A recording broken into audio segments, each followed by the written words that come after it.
eyes of my heart, Lord. Open the eyes of my heart. I want to see you.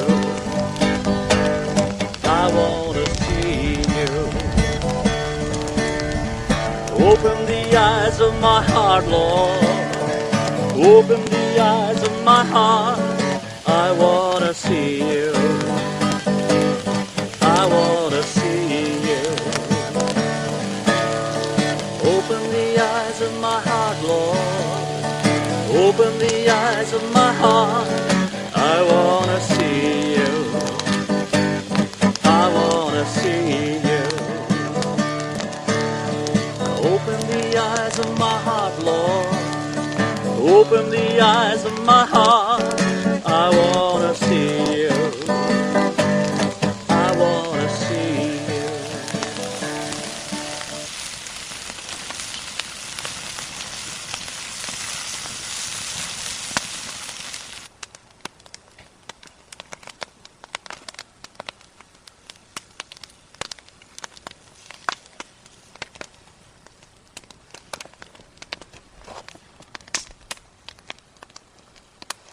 Hi, my name is Pastor Eric. I'm from Crossroads Congregational Church in Gander.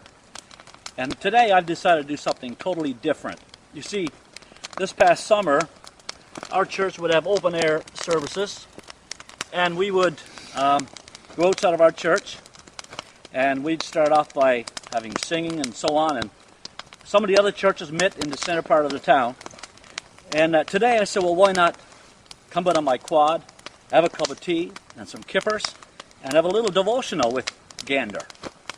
You know, the thing that struck me as being very, very amazing, when we came to Gander and we started going to the different stores to get our groceries, the lineups. Have you noticed the lineups in Gander? I mean, especially if there's going to be a holiday, there's a lineup right back, all the way back through the store, and people are coming with their carts just so filled with groceries and so on. And it's because tomorrow there's a holiday. And that is so amazing because we live in a day when we all have our, pretty much anyway, our refrigerators all filled. And there's only one day that the store is going to be closed, but yet we fill our baskets so full of food, it's like we believe it's not going to open anymore for a month. But it's kind of a phenomenon. What I want to talk about today is about a different kind of food.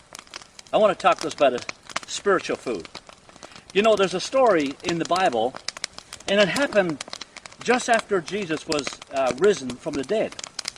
You see, Jesus, after he was crucified, buried, and rose again, he walked around for 40 days, and it's an historic fact that over 500 people, I'm dying with smoke here.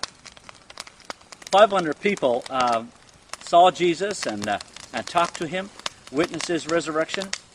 And one way that Jesus showed himself was on a day when the disciples were very discouraged.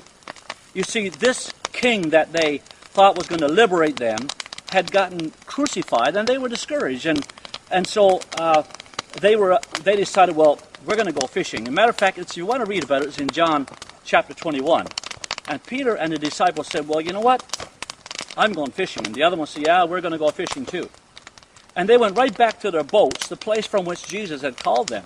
You see, Jesus said, come and follow me a few days before, actually a couple years before.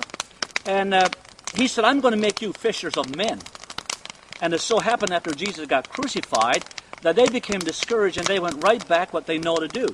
You see, it's a lot like us Newfoundlanders. It seems like when there was nothing else to do, we said, well, we can always go fishing. And so that's the way it was at that particular day.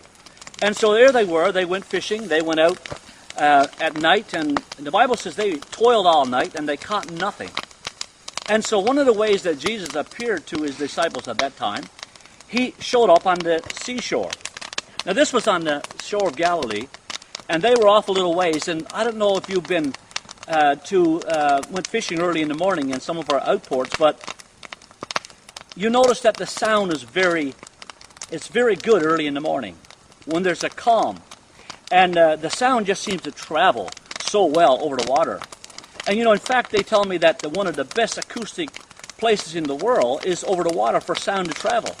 And so there's Jesus. He shows up on the shore of Galilee, and the disciples are in the boat. They've gone back doing what they knew to do, and they're discouraged, and they're not catching anything. And all of a sudden, the silence is broken by this voice that shouts from the shore. And so Jesus sings out from the shore with this unusual question. And he said, "Children!" And they must have gotten such a surprise to hear that voice, because it sounded familiar, but can it be really Jesus? And he shouted, "Children!" And the question was, "Do you have any food?" You see, he could have said, "Do you have any fish?" But I believe that all truth is parallel. I believe when Jesus spoke to those disciples on the shore of Galilee that morning, he was also speaking to us today, here right in Gander.